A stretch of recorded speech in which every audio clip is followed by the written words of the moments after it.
Shalom, salam sehat dan tetap semangat Bapak Ibu Saudara-saudara yang kekasih dalam Tuhan Yesus Kristus. Tidak lama lagi kita akan memasuki Natal di tahun 2020 ini. Kembali bersama dengan Badan Pekerja Klasis Pulau Jawa, kami menyapa Bapak Ibu Saudara-saudara sidang jemaat dimanapun kita berada melalui sapaan inspiratif. Kita akan menyambut, merenungkan akan firman Tuhan, menaikkan doa dan pujian kita. Mari kita berdoa. Bapa kami yang ada di dalam surga, kami mengucap syukur untuk segala kasih dan setiamu dalam kehidupan kami. Pagi ini kami akan membaca dan merenungkan firman Tuhan. Kami mohon penyertaan dan pimpinan daripadamu ya Roh Kudus dalam memahami kebenaran firman-Mu. Ampuni kami dari segala salah dan dosa kami, dalam nama Yesus Kristus yang itulah Tuhan dan Juru Selamat kami yang hidup, kami berdoa dan bersedia mendengar firman-Mu. Haleluya. Amin. Hosea pasal 9 ayat 1 hingga ayatnya yang ke-6 adalah kebenaran firman Tuhan yang akan menjadi bahagian kita. Firman Tuhan memperkatakan demikian, "Janganlah bersukacita hai Israel, janganlah bersorak-sorak seperti bangsa-bangsa, sebab engkau telah berzina dengan meninggalkan Allahmu. Engkau telah mencintai upah sundal di segala tempat pengirikan gandum. Tempat pengirikan gandum dan tempat pemerasan anggur tidak akan memberi mereka makan, dan anggur akan mengecewakan mereka. Mereka tidak akan tetap diam di tanah Tuhan, tetapi Efraim harus kembali ke Mesir, dan di Asyur mereka akan memakan makanan najis. Mereka tidak akan mempersembahkan korban curahan anggur kepada Tuhan, dan korban-korban sembelihan mereka tidak akan menyenangkan hatinya. Roti mereka adalah seperti roti perkabungan. Semua orang yang memakannya akan menjadi najis, sebab roti mereka adalah untuk dirinya sendiri, tidak boleh dibawa ke dalam rumah Tuhan. Apakah yang hendak kamu perbuat pada waktu pertemuan raya dan pada waktu hari raya Tuhan?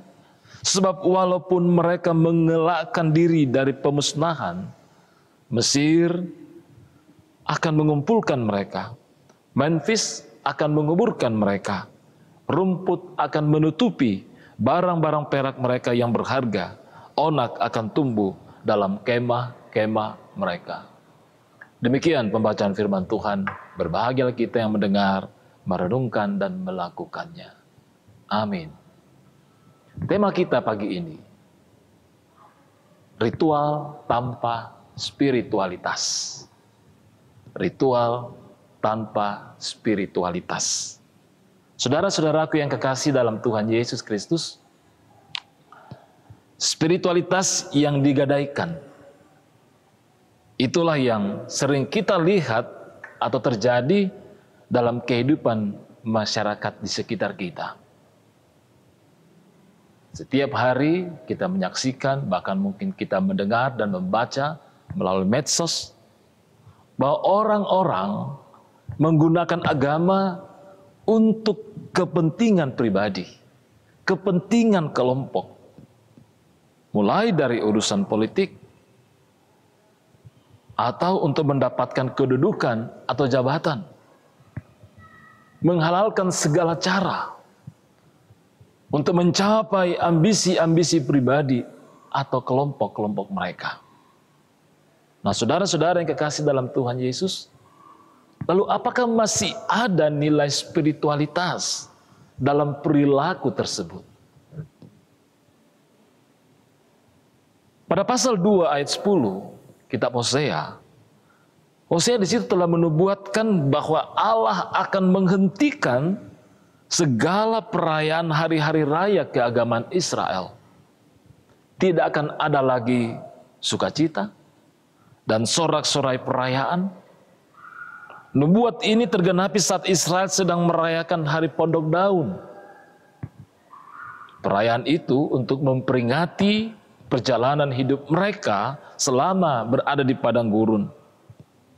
Memperbaharui perjanjian dengan Allah dan bersyukur untuk hasil panen yang diperoleh. Nah, saudara-saudara, di tengah perayaan itulah Hosea berkata, Jangan bersukacita. Janganlah bersorak-sorak.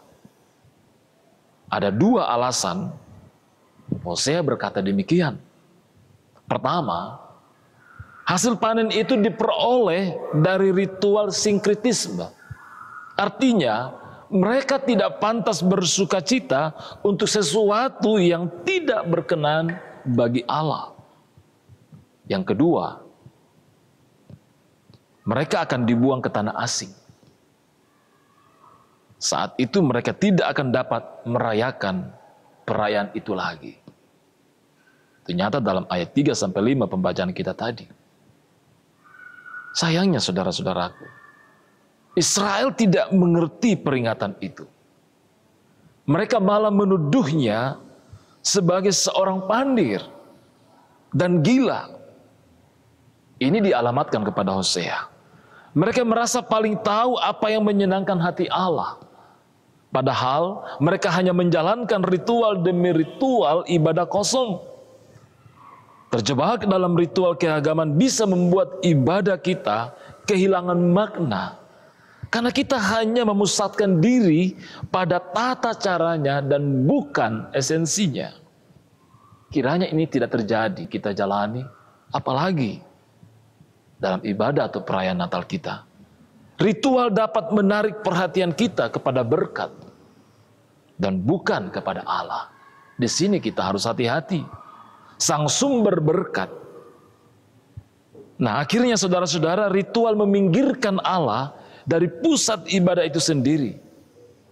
Itulah ritual tanpa spiritualitas.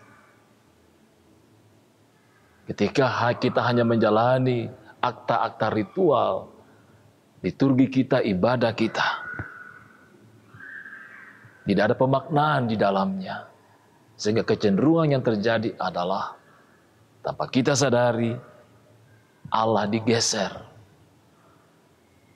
dari makna ibadah yang sesungguhnya. Inilah ibadah tanpa spiritualitas. Ada baiknya kita tidak terjebak pada rutinitas ritual ibadah yang terkadang bisa menjemukan. Pusat ibadah kita hanya satu, yaitu Allah. Mari kita berbenah dengan membangun spiritualitas berdasarkan cinta kasih Allah. Kita akan merenungkan dan menghayati bagaimana cinta kasih Allah yang tercurah, yang memberikan semangat, kekuatan, dan pengharapan bagi kita. Bahkan damai sejahtera yang melampaui akal bagi kita. Karena itu saudara-saudaraku, setialah dalam menjalani komitmen kita dan tempatkan Allah di hati kita sebagai yang utama dan yang satu-satunya. Tuhan memberkati kita bersama dengan keluarga dalam menjalani sepekan kehidupan kita. Damai Natal kiranya bersama dengan kita. Amin firman Tuhan. Satu pujian kali ini untuk kita nyatakan bersama, apalah arti ibadahmu?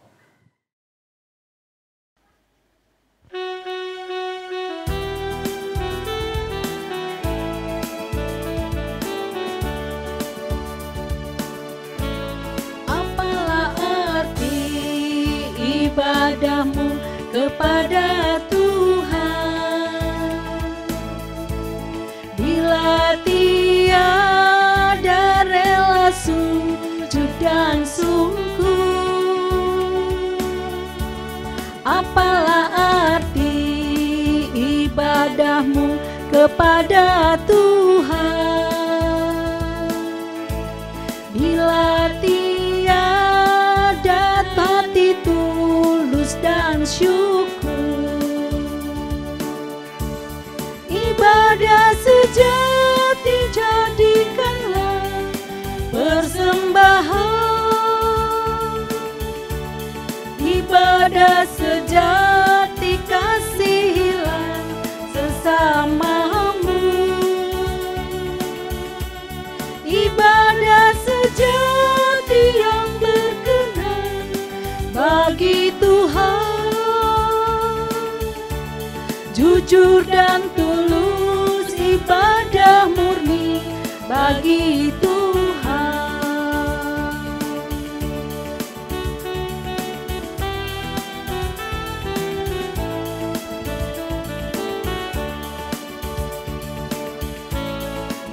marilah ikut melayani orang berkeluh, agar iman tetap kuat serta teguh. Itulah tugas pelayanan, juga panggilan, persembahan yang berkenan bagi Tuhan. Ibadah sejati jadikanlah persembahan, ibadah sejati kasihilah sesamamu. Ibadah sejati yang berkenan bagi Tuhan, jujur dan tulus ibadah murni bagi Tuhan.